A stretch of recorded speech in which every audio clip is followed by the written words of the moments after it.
When people talk about reentry, they usually talk about what they can see, right? The job you landed, the apartment you finally got, the car you thought you bought with your first real check. But what they don't talk about, the part that often makes or breaks a man or woman coming home, is what's unseen, the inside work, the part that has nothing to do with parole check-ins, housing applications, or job interviews. I'm talking about the spirit. Not downplaying those things. Housing applications are pretty important. Job interviews are important. The thing that keeps you going, though, when nothing else makes sense, is your spirit. See, after you've been incarcerated, you come back to a world that's always moving. I mean, bills need to be paid. People expect explanations. Systems demand patience. But inside, you're still adjusting. You're rebuilding confidence, redefining who you are, trying to find balance between who you were and who you're becoming. And in the middle of all that noise, there's a quieter question: what's really guiding me? Right? Now, that question, that search for grounding, purpose, and peace is where spirituality comes in. Now, when I say spirituality, I don't just mean religion, I mean that inner awareness of something greater than yourself, the energy that connects your pain to your purpose. I guess the belief that your life still has meaning, even after all the mistakes, all the losses, and all the walls you face. It's that invisible current that tells you you're not done yet.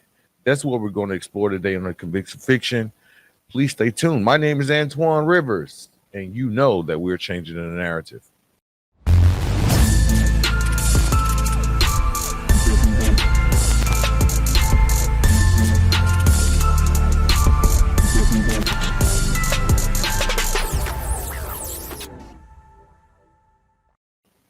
Hey, welcome to the Conviction Fiction. My name is Antoine Rivers, and I'm your host today.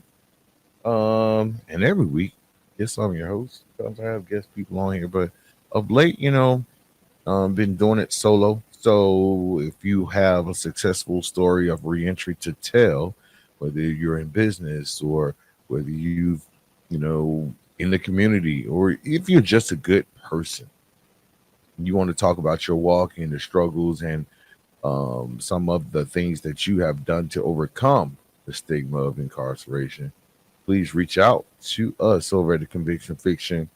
The link is in the bio or guest sign up.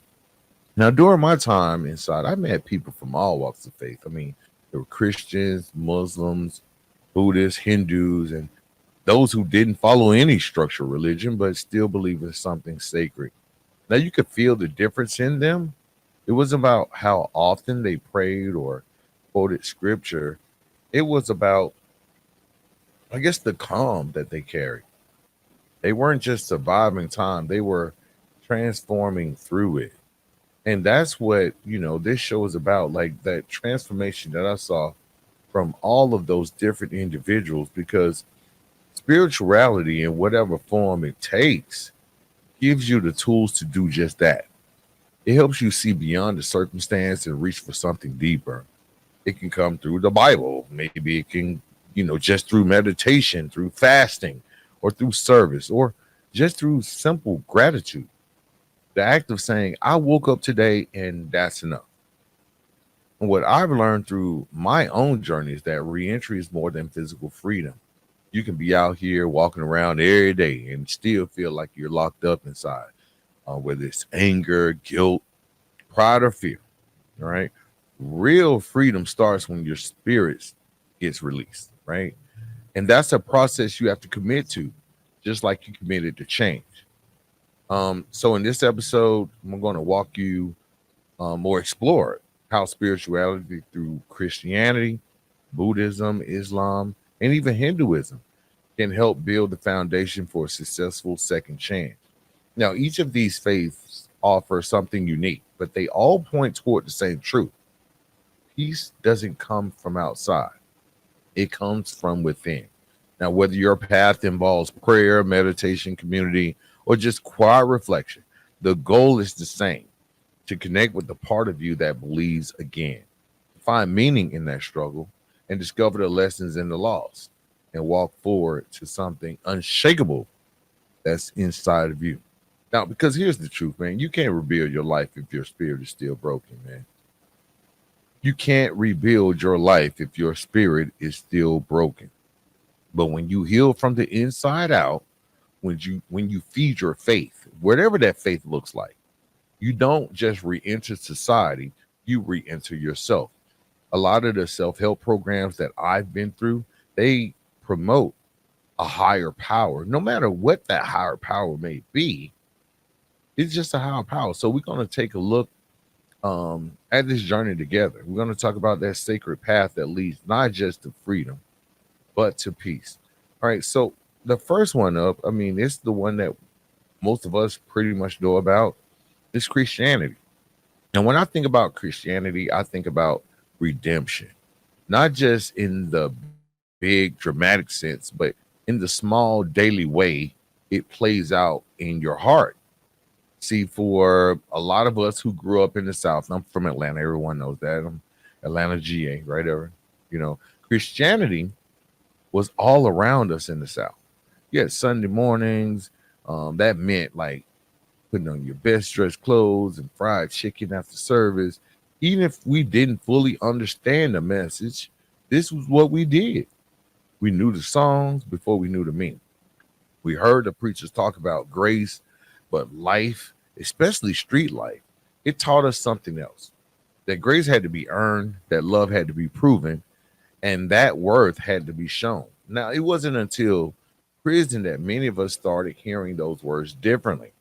In a place where the noise never stops, you got the jingling keys, doors slamming all the time, the echoes, people yelling, screaming.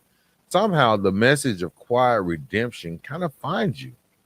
It finds you maybe in the chapel, in the conversation with an older person who's been there longer than you, or in that one verse that keeps showing up when you need it the most.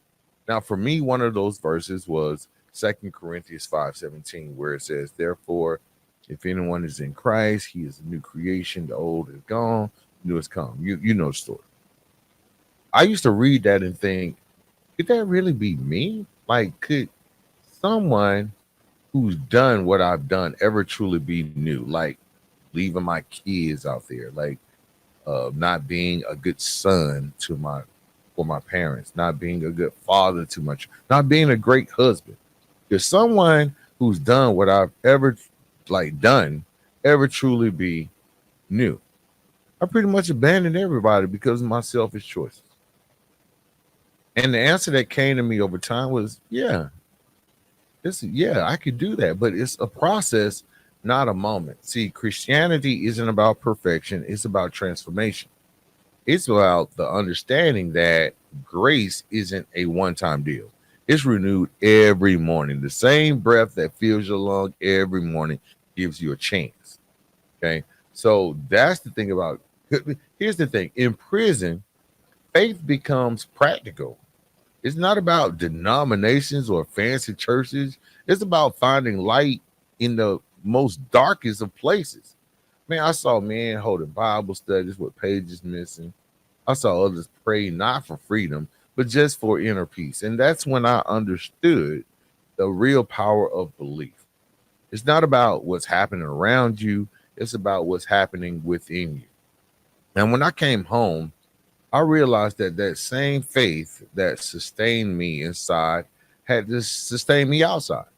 Right? The temptations are different, but the tests are the same. Reentry can be discouraging. You face rejection, suspicion, judgment. People say they forgive you, but they still look at you like you're a walking mistake. And that's when I realized that faith becomes more than like a Sunday morning. It becomes like Monday through Saturday, right? Just survival. Now Christianity, what I gather from it, everyone has their own opinion. Please chime in, jump in the comments, hit me up, and we can have this conversation. But what Christianity has taught me is that forgiveness is a two-way street. We talk about being forgiven, but not enough about forgiving ourselves. And that's where a lot of us get stuck. We can believe that God forgives us, but we struggle to accept it. We replay the past like a broken record, convincing ourselves that we're unworthy of starting over and that it's okay to do the same thing because that's who we are. Just go back and commit a crime and not be responsible, not be accountable because that's just who we are, especially when times get tough. But grace, real grace, doesn't wait for you to be perfect. Real grace meets you in your imperfection. It restores what the world said was beyond repair. It says that you're not what you did, you're what you decide to do next. Now, reentry through the lens of Christianity kind of means learning to walk by faith, not by sight. You might not be able to see the full plan, but you can trust the process. You might not feel ready, but you move forward anyway. Um, you can like go on for this. Like me, you might still hear the echoes of your old life, but you answer to a new name, and it's redeemed. Now, with this faith, I found that it gives you community too, whether it's a church group, a mentor, or someone who prays with you. Christianity often reminds you that you don't have to do this alone. The Bible says that two are better than one, or if either falls, how's it go? The other can help them up. And that's what brotherhood and sisterhood look like. It's accountability wrapped in compassion. Let me tell you something. Let me tell you something. When you start seeing yourself the way God sees you, the world really can't define you anymore. You stop chasing validation from people who can't understand your transformation. You start living from a place of peace, not from pressure. And that's what I feel Christianity offers. It's a daily reminder that your story isn't over, that even after the worst chapter, there's still grace left for you to rewrite. So if you're listening right now, if you've been running from faith because you think you've fallen too far, hear me clearly. You haven't. God kind of specializes in new beginnings, right? And every breath you take is a proof that He's not finished with you yet. Okay. So if Christianity taught me about forgiveness, then Buddhism taught me about stillness. Let me tell you, that's something I never knew I needed until the noise stopped and the walls closed in. I can remember the first time I saw someone meditate inside. It was this older gentleman who had been down for almost 2 decades. Now, every morning before he ate, or before every meal, he would sit like at the chow hall table, and he would separate food. Like he'll take a piece of his whatever meat we had, whatever vegetable we had, um whatever dessert that we might have, fruit, whatever, and he will sit it to the side, like right there to the side of his plate. You know what I mean? And what I later found out that this guy was, charged or convicted of like murdering his family. So I pulled up on him one day. And he explained to me like the reason why he put that food away because he claimed his innocence, that he didn't murder his family or kill his family or whatnot. And so like before every meal, it was his tradition or what he believed that he had to set some food aside for them. Right, he did this every meal, and this man had been locked up 2 decades, and I was in there for like a decade and a half. He did it every time. You know, um, he would have no conversation with the food. He would like before he ate, he wouldn't even eat. He'd just sit there in silence. He'd just sit there in silence, right? And at first, I thought it was strange. I didn't understand how a man could sit and do this so calmly in a place built on chaos. But I asked him one day, like, what he was doing, and he told me, like, okay, yeah, I set food aside for my family. And, he didn't say it like that, of course, but he let me know that, you know, he could not eat unless his family ate, and they were not here with him. So he would just set the food aside, small portions, right? Small portion, he just set it aside because he would not eat his food unless in his mind that they ate, right?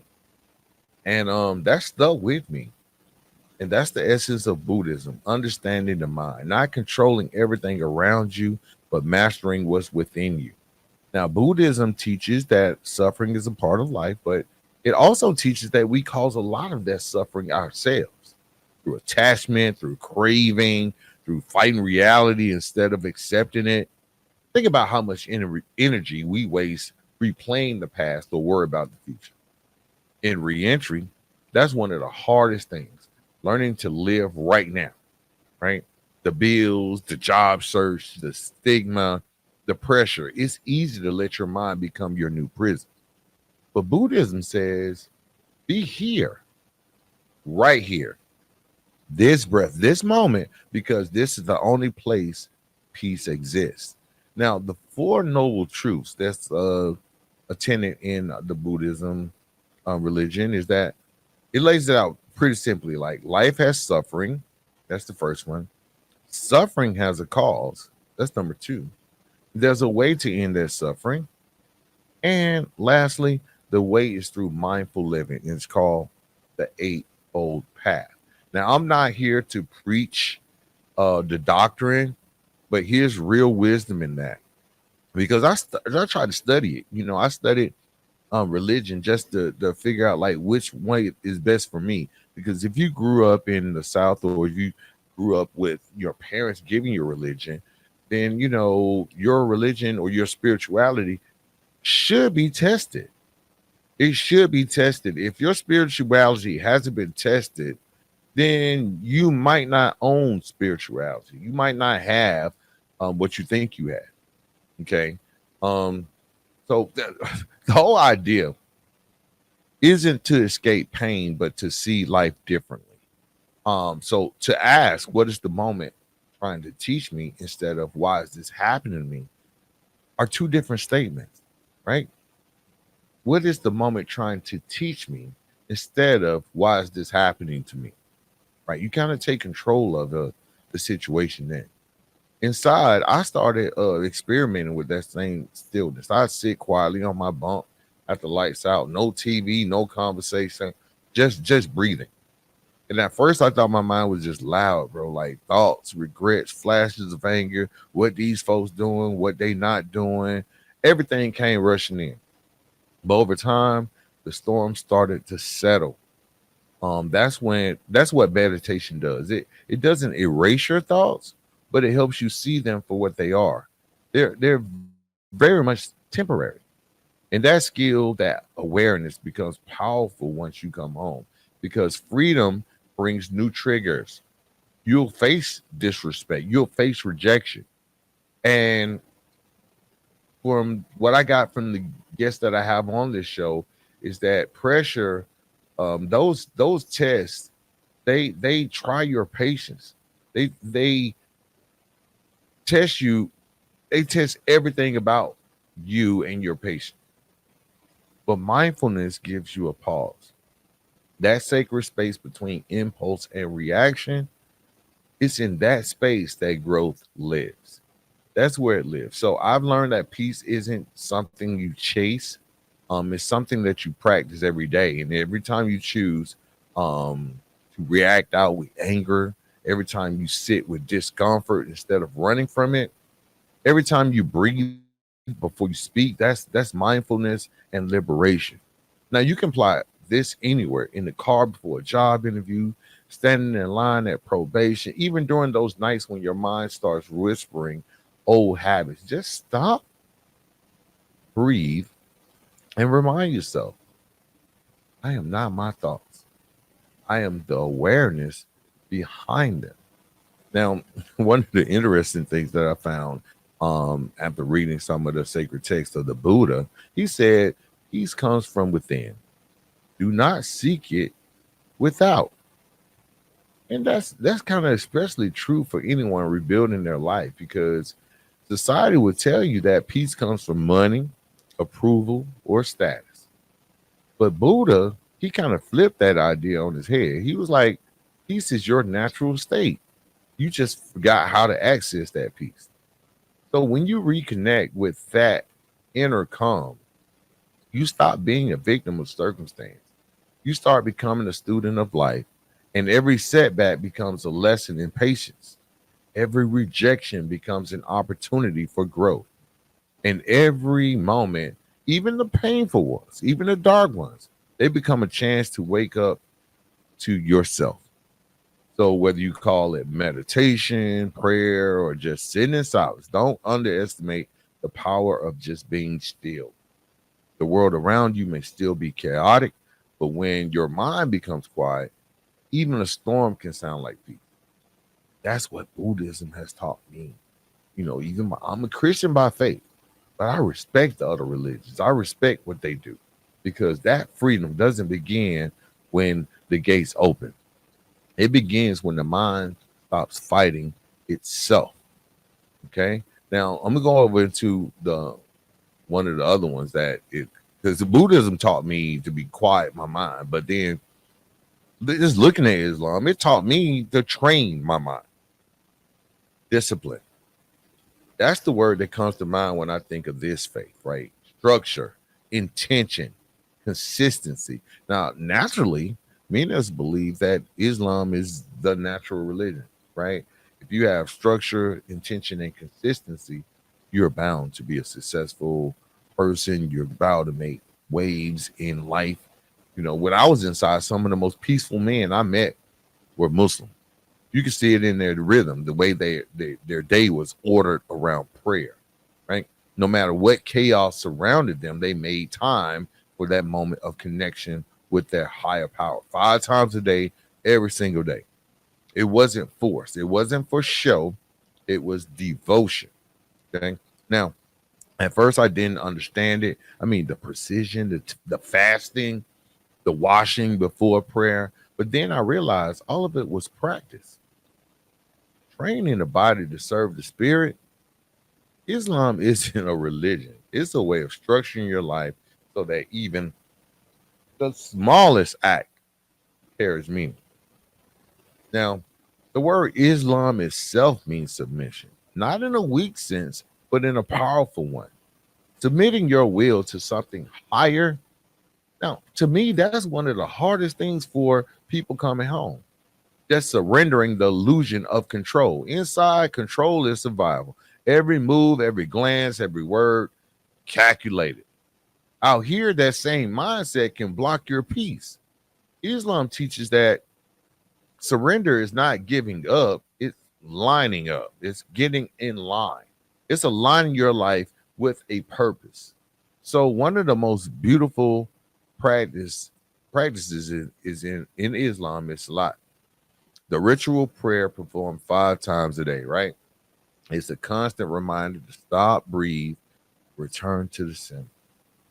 Morning, noon, afternoon, evening, night. Each time is like hitting that reset on your day. Now, that rhythm builds accountability, right? It reminds you that no matter how far you drift, you can always return because at the end of the day, the higher power is always there. God, Allah, however you want to like term it, because like for me, I'm a spiritual being. Like I respect everyone's, higher power. But this structure with Islam translates perfectly to reentry because once you get out, the world feels unstructured.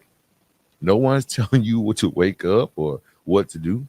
That freedom can feel like floating. It's exciting at first, but dangerous without some sense of direction. And that same discipline, guys, has helped brothers practice Islam inside sisters that can help anyone build a routine that keeps their mind, their body, and spirit anchored. Um, One of the more fascinating parts of the religion is Ramadan, a month of fasting, reflection, and renewal from sunrise, basically to sunset, no food or water. But it's about more than hunger, it's about self control. It's about remembering those who have less and cleansing the soul of selfishness. I once asked a brother one time, like, how he managed it. He said, He said something to the effect like, because my spirit eats when my body fasts, or something like really awful response. I'm like, that hit me hard. I'm like, there's a deep lesson there for reentry, because that growth requires sacrifice, and not every hunger deserves to be fed. Islam also teaches ummah, which is community, right? The understanding that every believer is part of a larger family, responsible for one another. That concept of brotherhood can be life saving for someone rebuilding their life. Reentry can be isolating. You lose old connections because you have to. You can't be hanging around the same folks. You can't. And trust is slow to build. You don't want to be hanging around someone that doesn't understand that what they consider, daily living, and maybe they're still out in the street life or doing whatever. I can't be around you because I got too much to lose. So I'm not going to trust you, right? But community, real community, gives you accountability, purpose, and belonging. You can find people who pray with you, check on you, guide you, even remind you that your life has meaning beyond your mistakes. What have I always admired about Islam is that it ties faith directly to action, because prayer without discipline is just knowing. Belief without integrity is hollow. Like the Prophet Muhammad, peace be upon him, said that the strongest among you is the one who controls his anger. Now, that's a daily challenge in the real world, especially after incarceration. The strongest among you is the one who controls his anger, right? They can only mean your emotion. That's the power of Islam. It trains the mind to choose patience over pride and purpose over reaction. Now, that's in the same way prayer builds discipline, charity builds compassion. Giving is part of worship, not just for money, but giving your time, being kind, giving service. That's something every faith touches. But in Islam, it's a duty. That's what you have to do. It teaches you that rising higher is only accomplished by lifting others. And if you've ever been down, you know how healing it feels when someone reaches back to help you up. So whether you practice Islam or not, there's something universal here, and that's the power of routine, the strength of community, the value of humility. These are the foundations of growth. I mean, just basic growth. And when you build your reentry around discipline, gratitude, and service, you create your own rhythm of peace. Because at the heart of Islam, it's a simple truth, guys. When your actions align with your intentions, peace follows naturally. When your actions align with what you intend, then the peace flows naturally. And that's something all of us, no matter our faith, can practice every single day. Now, the last one I want to touch on, guys, and this might be a little far out for many of y'all, but it doesn't matter, because these are things that everyone should do, right? In order to find which path they should take, right? Finding your purpose. Because if Islam taught me structure, then Hinduism taught me perspective. Now, perspective is basically the ability to see my life not as a single story of mistakes and punishment, but as part of a much larger journey. Now, Hinduism is one of the world's oldest spiritual paths, and it's layered with philosophy, ritual, and symbolism. But at its heart, it's about balance.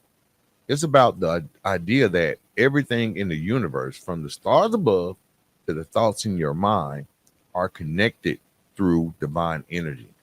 And that's powerful when you think about it. It may be above a lot of us at first, but when you dive deep into it, what it basically says, nothing you do exists in isolation. It has a effect. Every word, every action, every intention ripples outward. Everything that you do ripples outward. And if you go far enough, to see the end result of that ripple, you had an effect on even your community, even your city, even your state, even your world, even your country, all of that. That's the idea of karma, the law of cause and effect. Now, it's often misunderstood as simple punishment or reward. Like if I do good, good gonna come to me, or I do bad, I'm gonna get punished. But it's deeper than that. Karma isn't about cosmic revenge. It's about accountability. It says that every action plants a seed, and those seeds eventually will bear fruit. I mean, when you think about it, that's the symbolism. If you plant a seed, it's going to bear fruit. Now, the life you live today grows from the seeds you planted yesterday. But here's part of a lot people. This is what they miss. You can't plant new seeds at any time, right? You can't plant new seeds at any time. There are seasons for it.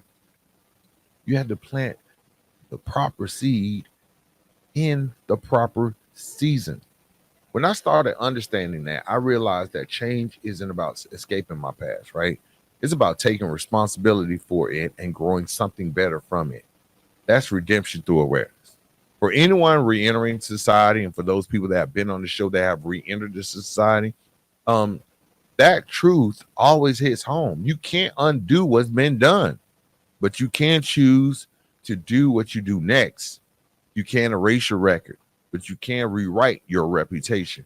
One act, one day, one choice at a time. And then there's dharma, which in Hinduism means righteous duty or purpose. Now, in this philosophy, every person has a unique path, a calling, right? That contributes to the balance of the world. You might be a teacher, you might be a builder, you might be an organizer, you might be a healer, you might simply be a source of encouragement to someone else. You don't know what your path is, right? But the important thing is that you live in alignment with that purpose.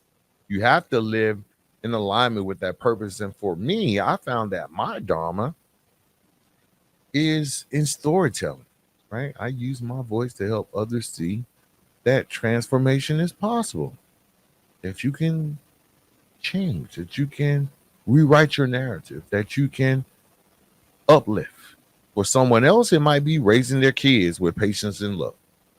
For another, it might be creating something meaningful out of their experiences. But Dharma is about just finding that alignment, that space where your talents meet the world's needs. Now, what's beautiful about Hinduism, there's a lot of great stuff about it, but one of the most beautiful thing about Hinduism is how it views life as cyclical, not linear. And when I say cyclical, it's like a rotation, comes around, goes around, not linear like a straight, right? There's creation, destruction, and then rebirth. Just like the seasons change, so do we. You might have destroyed parts of your life through bad choices, but that destruction makes room for new creation. Every day you're reborn through your decisions. Every day, I'm going to say that again. Every day you're reborn through your decision.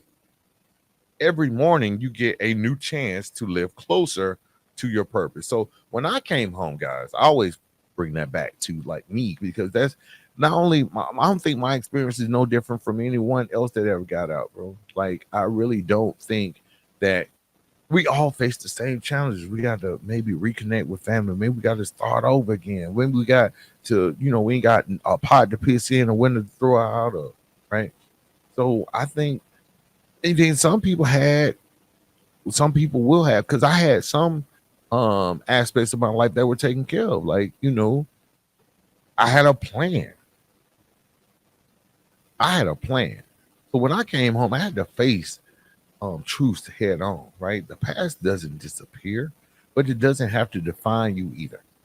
In Hindu thought, time isn't your enemy, it's your teacher. Every mistake carries wisdom if you're willing to learn from it. Every failure is a doorway to growth if you walk through it with humility. Now, Hinduism also reminds us that divinity isn't somewhere far away. It's pretty much with it's within you. The spark of God or the Brahman, it lives in every living thing. That means you're already carrying the potential for peace and goodness. You just got to wake it up, right? That's powerful for anyone trying to rebuild after incarceration because it replaces shame with sacredness. You got to stop saying that I'm broken. If you're listening today and you're wherever you are in your reentry journey, where you are successful and you still have doubts that creep in every now and then, or whether you don't have no direction of where you're going, you have to stop saying that you're broken, that you are broken. You have to stop saying, I'm broken. And you need to start saying that I'm becoming. I am becoming. And maybe that's the greatest lesson Hinduism offers, that life isn't about escaping pain, but understanding its place in the process. Now you begin to see that even in your darkest chapters, even your darkest chapters had meaning. They shaped the compassion, the discipline, and the strength that now defines your walk. Right? So whether you follow the faith of Hinduism, embrace its wisdom, or because it teaches you true worth, and that your past is not a prison; it's just preparation. Every cycle, every setback, every season of loss carries within it the seed of renewal. So when you start seeing your journey through that lens, reentry stops feeling like punishment. Success on the other side isn't punishment. It starts to feel like a rebirth. Okay. Now, there's a common thread that shows all this stuff together. And that's what this part of the show is about. Because after walking through all those different paths, just trying to find me, man. That's what I did. I was trying to find me. When I was in prison, I was trying to find me. And then at the same time, like really focus on um not only protecting myself, being, having that survival mode, but like part of my survival was going to be centered around who I was and what I wanted to become.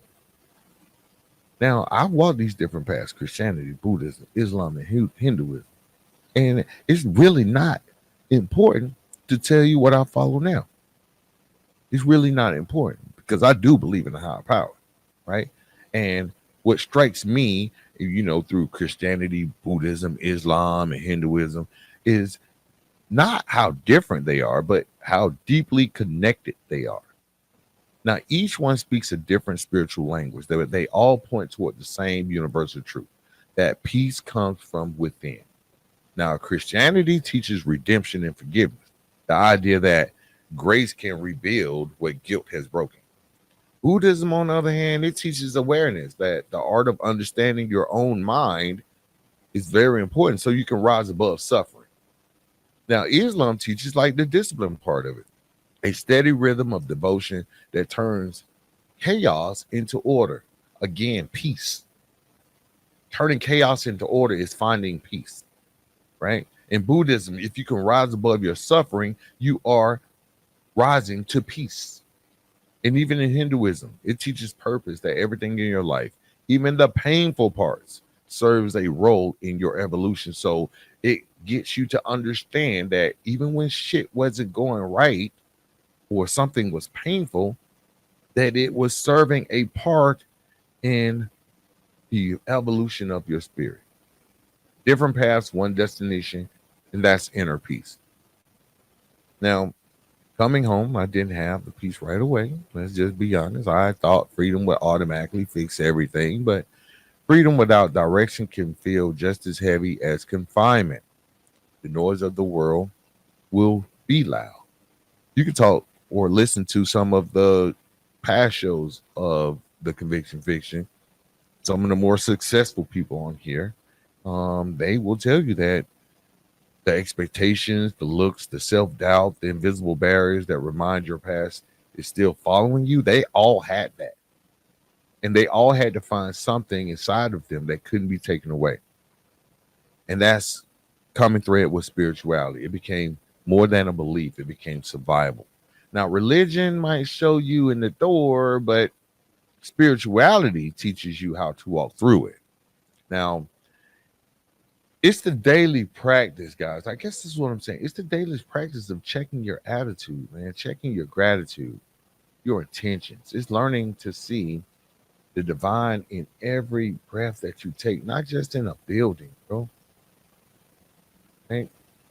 It's realizing that peace isn't found at the end of success. Peace is what gives you the strength to build success in the first place. So no matter what faith you are on, every spiritual path carries three core lessons: forgiveness, awareness, and connection. Okay? Remember that. Forgiveness, awareness, and connection. Now, the forgiveness, it sets you free from your past. It tells you that you are more than your record, more than your mistakes. And without this forgiveness, you'll always be dragging your old self into your new season. And then it teaches awareness. It gives you the power in the present. It gives you the ability to recognize when your emotions, your habits, or your thoughts are trying to lead you back to old patterns, to lead you back to prison. It's that pause between I feel and I react, right? That's that pause. Like you can feel a certain way, but they don't have to react. And then the last one is connection, right? Connection reminds you that you are not alone. Spirituality, no matter to the tradition, always calls you back to the people. It gives you time to serve, right? It gives you love. It gives a time to give, to build. Because the truth is, nobody heals in isolation.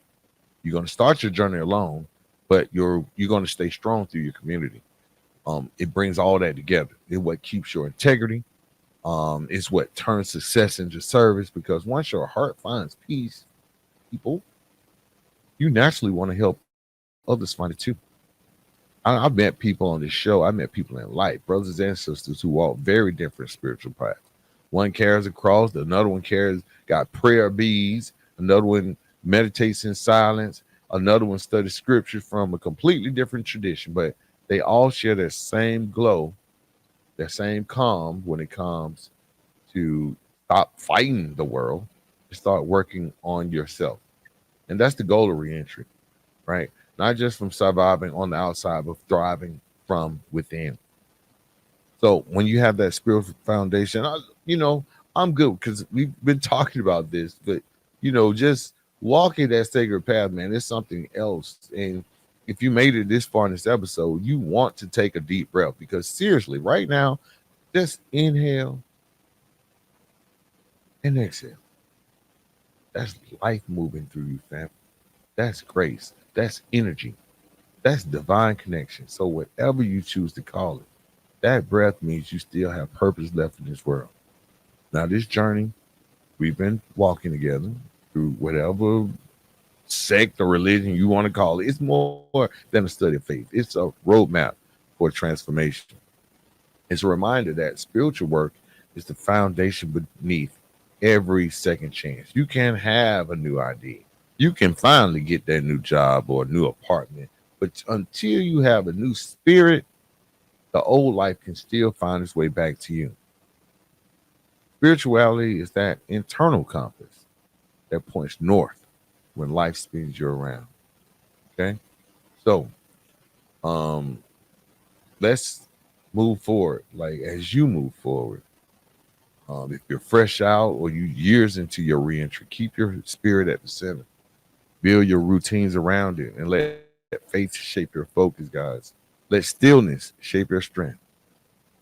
Um, I don't know. I just believe that freedom isn't just the absence of walls, it's that presence of peace. So thank you for walking with me through this episode of the Conviction Fiction. If this message spoke to you, share it with someone else who's still finding their footing, someone who needs to know that spirituality isn't about perfection, it's about progress. If you want to, hey, go pick up the book. It's on Amazon, right? No turning back. Um, Great book. It's out, and I'm not just saying because I wrote it because I get a lot of feedback that says it actually helped, individuals who have the book or who they given the book to. It actually gave them some insight as to like not giving up, right? So until next time, I'm Antoine Rivers, reminding you to stay grounded, stay grateful, and most importantly, continue to change the narrative.